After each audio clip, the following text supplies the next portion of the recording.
You can take time off, sleep longer, stay off your phone, and still feel like you never really stopped. The email is gone, the couch is under you, but the part of you that keeps checking, planning, and bracing for the next thing is still awake, because this part of you that never clocks out came with you. The phone is in your hand, the laundry is waiting, the next task is already standing in the doorway of your mind, and it does not feel like stress at first. Feels like being prepared. But if you stay still for too long, the room gets louder inside your head. You start hearing the list. Reply to that person. Clean that thing. Fix that. Plan tomorrow. Don't waste the afternoon. Rest stops being rest the second your mind treats quiet like a risk. And maybe that is the real problem. Not that you work too much. Not that you are bad at slowing down. The problem is that your tiredness has become a guard. It stays awake so you do not have to feel what happens when no task is holding you in place. That is why this kind of exhaustion is so hard to fix with sleep. Sleep does not answer the deeper question. What are you using all this tiredness to protect you from? Being tired gives you a role you know how to play. It lets you say yes when you want to say no. It lets you disappear from your own life without having to admit you are disappearing. If you are exhausted, nobody expects much. Nobody asks why you are not bolder, louder, riskier, more available, more alive. Fatigue becomes a reason, but it also becomes a shield. You can look responsible while staying small. You can look noble while staying locked down. You can look productive while never having to ask what you actually want. And that is the trap. A tired body makes a tired mind easier to manage. It is harder to leave, harder to argue, harder to want more. Harder to say, I do not want this anymore. So you keep squeezing yourself into the day. You answer messages too fast. You move through lunch like it is a delay. You keep calling it discipline when half of it is fear.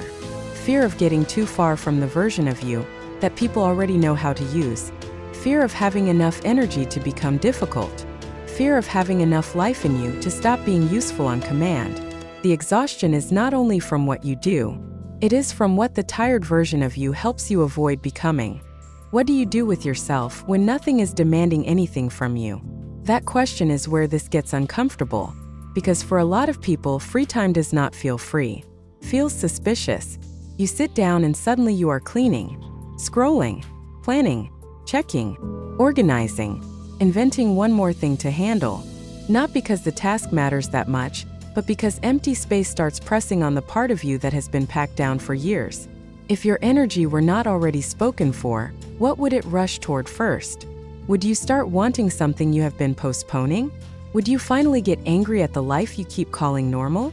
Would you notice how much of your day is built to keep you from hearing your own appetite? That is the hidden logic here.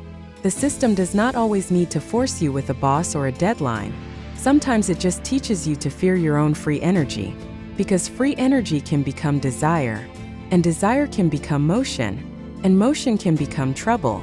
Trouble for the version of your life that depends on you staying busy, predictable, and busy enough to never ask what else is possible. So you keep yourself tired, not only because there is work to do, because the part of you that wants to move without permission is easier to keep quiet when you are worn down. The most dangerous part is that the voice does not sound cruel. Sounds reasonable. Says get up. Do not waste the morning. You have not earned a break yet. Finish this first. Answer that now. Keep going. Sounds like maturity, responsibility, self-control. But it is really a tiny cop living in your head, making sure you stay useful. It does not need chains. It only needs guilt. It only needs that sharp little pressure the moment you stop. That pressure says, if you lie here too long, you are lazy. If you rest too much, you will fall behind. If you are not producing, you are falling apart. So you keep moving before the thought can finish. You call it being disciplined, but the discipline is often just fear dressed up neatly. Fear that if you do not stay in motion, the shape of your life will change. Fear that if you stop spending yourself, the part of you that has been waiting for room will show up and ask for a life that looks nothing like the one you have been maintaining. That is why the exhaustion feels endless. The guard inside does not want your body to recover. It wants your body to stay occupied enough that your desire never has a clear path out. So no, you are not tired because you are weak or broken or lazy. You are tired because exhaustion has become the place where your life is allowed to exist. It is the excuse, the cover, the fence, the leash, the proof, the alibi. As long as you are exhausted, you can tell yourself you are doing your part. You can tell yourself you will want more later. You can tell yourself the life you actually want is just waiting for a better time. But what if the tiredness is not the problem to solve? What if it is the system that keeps your energy from finding a direction of its own? That is the question underneath all of this. What would happen if your body had enough room to move without constantly justifying itself?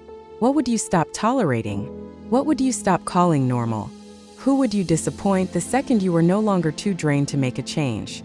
The exhaustion keeps you inside a life that can still be explained. But explanation is not freedom. And maybe the first real shift starts the moment you see that your tiredness is not just something you carry. It is something that has been carrying your obedience for a long time.